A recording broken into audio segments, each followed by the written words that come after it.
Good morning मित्रों, read and pass GS में फिर से आपका एक बार स्वागत है। और मित्रों, मैंने पिछले दिन राज व्यवस्था से यानी पोल साइंस से एक अध्याय को प्रारंभ किया हूँ। कॉन्स्टिट्यूशन के बारे में मैंने बताया था और उसमें बताया था कि भारत का संविधान कैसे निर्मित हुआ। थोड़ा सा इसको हम रिमाइंड करते हुए फिर इसके आगे के पहलू को हम देखेंगे। आज हम लोग संविधान की विशेषता की बात करेंगे।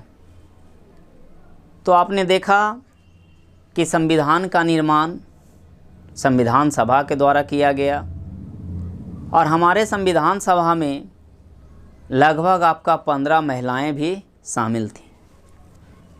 मित्रों, मैंने बताया कि संविधान सभा की कई एक बैठक हुई 9 दिसंबर 1946 को, जिसमें डॉक्टर सच्चिदानंद सिन्हा को अस्थायी अध्यक्ष चुना गया।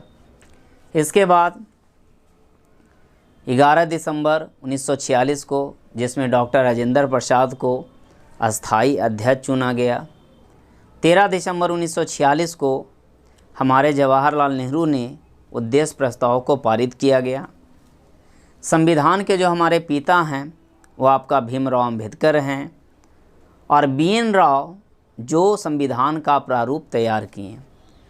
तो आपने देखा कि संविधान को बनाने में कितना मुश्किलों का सामना करना पड़ा, क्योंकि 15 अगस्त 1947 को जब हमारा देश आज़ाद हुआ तो हमारे देश के लिए एक संविधान की ज़रूरत थी, क्योंकि संविधान के अभाव में हम राज्य का संचालन या देश का संचालन नहीं कर सकते।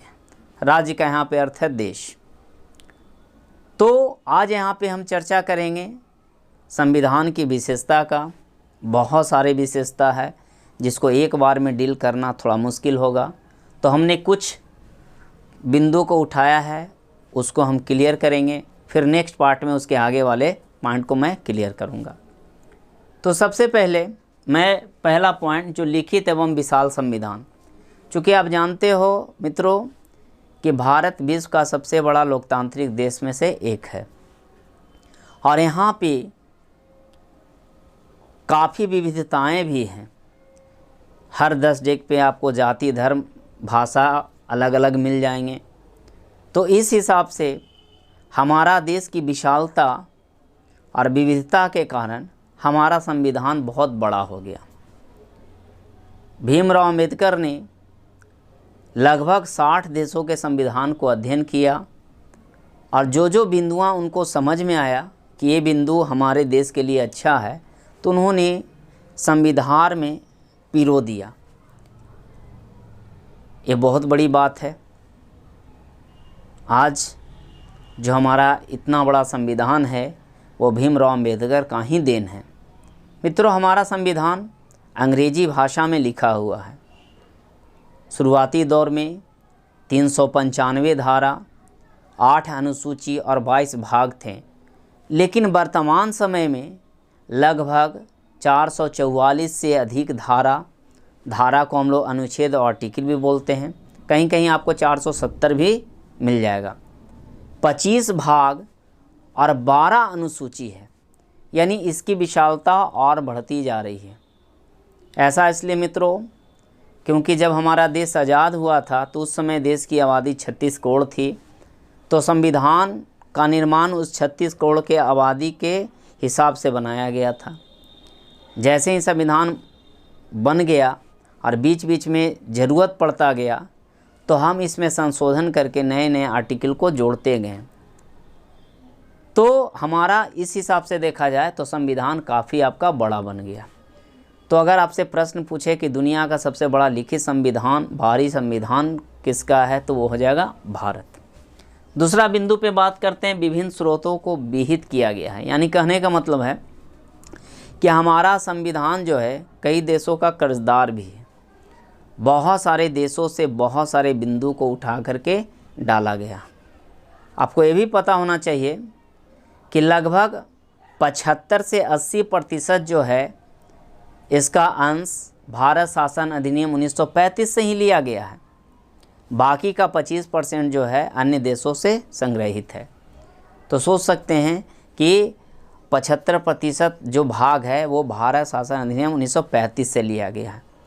क्योंकि वो इसलिए लिया गया क्योंकि जो अंग्रेज़ हमारे ऊपर शासन किया, बहुत सारे रूल रेगुलेशन को लाया, तो रूल और रेगुलेशन को हमने मानता गया। तो जब संविधान बनने लगा तो उसमें करेक्शन करने वाली बहुत कम चीज़ें रह गई थी कि ये सारे लोग जब एक्सेप्ट कर लिए हैं तो इसे हटाने की कोई ज़रूरत नहीं है। और इस प्रकार से लगभग 75% अंश जो है आपका भारत शासन अधिनियम 1935 से लिया गया, जो बहुत ही वीवीआई प्रश्न है, हमेशा एग्ज़ाम में पूछे जाते हैं। इसके अलावा अगर हम यूएसए की बात करें, अमेरिका की बात करें, जो दुनिया के आधुनिक संविधान के रूप में जाना जाता है, मौलिक अधिकार, न्यायपालिका की सर्वोच्चता, राष्ट्रपति पर महाभियोग, राष्ट्रपति का पद, उपराष्ट्रपति, प्रस्तावना जैसे चीज़ जो है आपका अमेरिका से लिया गया है। इसके बाद अगर हम ब्रिटेन की बात करें तो ब्रिटेन से संसदीय शासन प्रणाली को लिया गया है, क्योंकि दुनिया का सबसे पुराना संसदीय शासन प्रणाली आपका इंग्लैंड का ही है। इसके बाद जर्मनी से आपातकाल, क्योंकि वक्त वक्त पर हमें देश के लिए कुछ ऐसी कदम उठाना पड़ता है जिसको हम आपातकाल कह सकते हैं। तो ये आपातकाल का डिटेलिंग हम और भी करेंगे, बस अभी जानना है कि आपातकाल जर्मनी से लिया गया है। कनाडा से कहें तो संघात्मक शासन व्यवस्था, अवशिष्ट शक्तियाँ।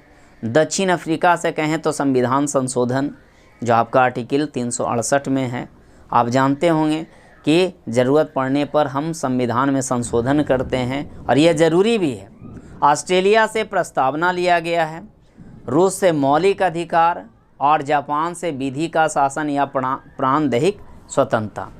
अगर हम इसके बाद कहें संविधान की प्रस्तावना, तो इसको संविधान का कुंजी बोला गया है। मित्रों, हम आईना में देख करके हर कुछ पता कर लेते हैं कि हम में क्या कमियां हैं। तो जिस प्रकार से आप बुक खरीदने जाते हो तो ऊपर के पन्नों को देखते हैं, समझते हैं कि इसके अंदर क्या क्या है, तो आप ऊपर के पन्नों और ऊपर के कंटेंट से ही समझ जाते हैं कि इसके अंदर क्या है। तो उसी प्रकार से हम प्रस्तावना को देख करके भली भांति जान जाते हैं कि इसके अंदर क्या क्या वर्णित है। तो इसे कुंजी बोला गया है, आईना बोला गया है। इसके बाद नम्यता एवं अनम्यता। हमारा संविधान जो है ना ज़्यादा कठोर है और ना ही ज़्यादा आपका सॉफ्ट, दोनों के बीच के कड़ी को अपनाया गया है, ताकि ज़रूरत पड़ने पर आसानी से हम इसमें संशोधन कर सकें और ज़रूरत पड़ने पर इसमें हार्डता भी लाई जा सके। कुछ ऐसे संशोधन हैं जो 2/3 बहुमत से आसानी से पारित हो जाता है, लेकिन कुछ संशोधन ऐसे हैं जिसमें बहुत सारे राज्यों का समर्थन लेना पड़ता है। इसके बाद लोकतंत्रात्मक गणराज्य। चूँकि आपको बताया कि भारत विश्व का सबसे बड़ा लोकतंत्रात्मक गणराज्य में से एक है, और गणराज्य का अर्थ होता है कि वंशानुगत शासन न हो करके लोगों द्वारा चुने गए प्रतिनिधि के द्वारा शासन होना। आप देखते होंगे कि भारत में जो है आपका ऐसा राजतंत्र में आपको देखने को मिलता होगा कि राजा मर गया तो उसका बेटा, उसका बेटा, उसका बेटा, लेकिन लोकतंत्रात्मक गणराज्य व्यवस्था में ऐसा नहीं होता। यहाँ पे जनता अपना मर्जी से सरकार को चुनती है, अपने प्रतिनिधि को चुनती है, ताकि वो उसके ऊपर शासन कर सके। तो ये कुछ विशेषता था जिसको आपने देखा एक बार में, इसलिए मैं नहीं बता रहा हूँ क्योंकि आपको थोड़ा सा समझने में परेशानी हो सकता है ना। तो हम इसको पार्ट बाय पार्ट इसको करने का प्रयास करूँगा। और मित्रों, मैं बता दूँ कि इन दिनों आप काफ़ी डरे हुए हैं, मुझे महसूस हो रहा है ऐसा, लेकिन डरने की कोई बात नहीं है ना। अगर आप हिफाजत से रहते हैं, मास्क पहनते हैं या फिर घर में रहते हैं, क्वारंटाइन रहते हैं, तो आपको डरने की आवश्यकता नहीं है। ये तो जाहिर सी बात है कि हमको बुनियादी चीज़ों के लिए बाहर निकलना पड़ता है, और बिना गए हुए हम तो बुनियादी चीज़ की आवश्यकता की पूर्ति कर नहीं सकते हैं, जैसे सब्जियां हैं, दूध है बच्चे के लिए, तो ये तो ज़रूरी है। लेकिन ये भी आप मान के चलिए कि जो हमारी सरकार कदम उठा रही है उससे हमें थोड़ा सा खुश होना चाहिए। इसलिए, और आप देख रहे हो कि भारत जैसे जो आपका देश है, जहाँ पे लोग काफ़ी मजबूत होते हैं, काफ़ी सुदृढ़ होते हैं, और यहाँ पे हम 1% देख करके डर जा रहे हैं कि 1% लोग मर रहे हैं। हम ये नहीं देख रहे हैं कि 99% लोग जो है ठीक होकर के घर आ जा रहे हैं। तो हम 1% को यहाँ पे निगेटिव अपने माइंड में एडजस्ट किए हुए हैं और 99% जो आपका पॉजिटिव है उसको हम भूल जा रहे हैं। तो आप यहाँ पे गौर कीजिए कि यहाँ पे एक बड़ा सा पॉजिटिव चीज़ है जो हमारी मदद कर रहा है। लगभग हमारा 99% लोग जो है वापस घर आ जा रहा है स्वस्थ होकर। तो थैंक यू। फिर हम नेक्स्ट बार जो है इसकी और विशेषता को बात करेंगे। तब तक के लिए धन्यवाद।